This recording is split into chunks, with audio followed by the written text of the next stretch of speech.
Hey, health enthusiasts! Welcome to day 30 of our 60-day health transformation journey. Today, we're diving into the importance of gut health for overall wellness. Gut health is essential for your overall well-being.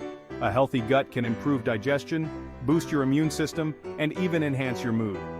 First, let's talk about probiotics. These are beneficial bacteria that live in your gut. Foods like yogurt, kefir, and sauerkraut are rich in probiotics and can help maintain a healthy gut flora. Next up, prebiotics. These are non-digestible fibers that feed the good bacteria in your gut. Include foods like garlic, onions, bananas, and asparagus in your diet to boost your prebiotic intake. Staying hydrated is also crucial for gut health.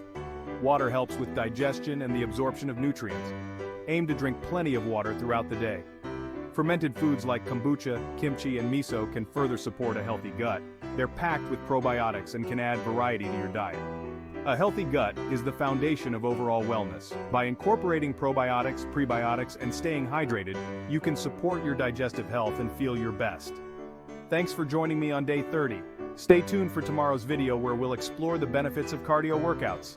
Take care of your gut, and it will take care of you.